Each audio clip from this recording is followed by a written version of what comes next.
تتميز مدينة قسنطينة الجزائرية عن جميع المدن العربية جغرافيا ومعماريا بكونها مدينة الجسور المعلقة، ويمكن القول أنها تستحق عن جدارة لقب عاصمة الشرق الجزائري. وفدنا إلى هناك عمر الصلح زار قسنطينة وأعد هذا التقرير.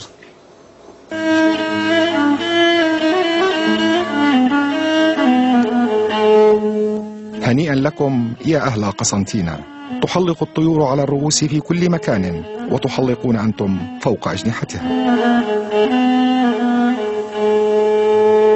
لعل هذه المقولة أبلغ تعبير لوصف عاصمة الشرق الجزائري مدينة الجسور المعلقة قسنطينة.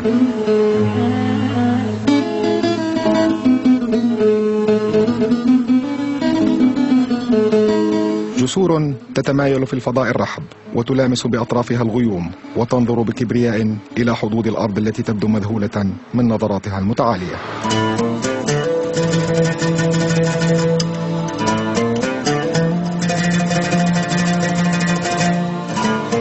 مدينة تتربع على عرش الصخر وتتجاوزه أحيانا بأنفاق كلوحات تشكيلية تجمع بين ألوان الأرض وزرقة السماء.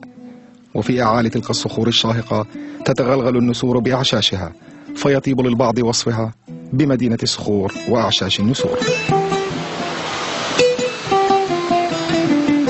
آلاف الأشياء، لأن هذه المدينة عمرها 2500 سنة.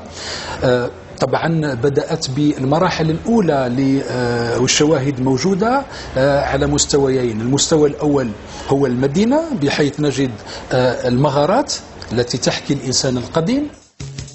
7 جسور تربط 7 مداخل لمدينة تغوص بجذورها إلى القرن العاشر ما قبل الميلاد. ومن هذا الجسر الروماني الحجري المتواضع بدأت أسطورة جسور قسنطينة تنمو، لتشمل العهد العثماني الذي ترك بصماته على بعض الجسور، واستمرت بالنمو خلال العهد الفرنسي الذي زاد جسورها أناقة وروعة، وإلى يومنا هذا تستمر بالنمو من خلال جسر عملاق بدأ العمل به، وهذا من شأنه أن يترك بصمة عربية في هذه الأرض إلى الأبد. والتحديث ينبغي أن ينسجم وأن يتناسق مع الثقافة بمثل هذه المهرجانات التي ذكرتها منذ حين. الجسر العملاق هو تزاوج منطقي لتحديث هذه المدينة بما كانت عليها تلك الجسور المطلة على منحدرات هذه المدينة وعلى واديها وادي الرمال. جسر سيدي راشد كبير جسور مدينة الصخور، يصل طوله إلى 450 مترا. جسر باب القنطرة أكبر جسور قسنطينة عمرا، بناه صالح باي أواخر القرن السابع عشر.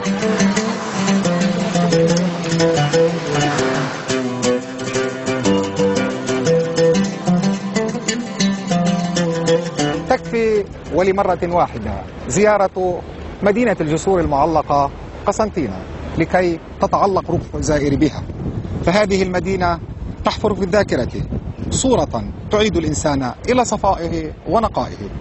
عمر الصلح، روسيا اليوم، من مدينة قسنطينة الجزائر.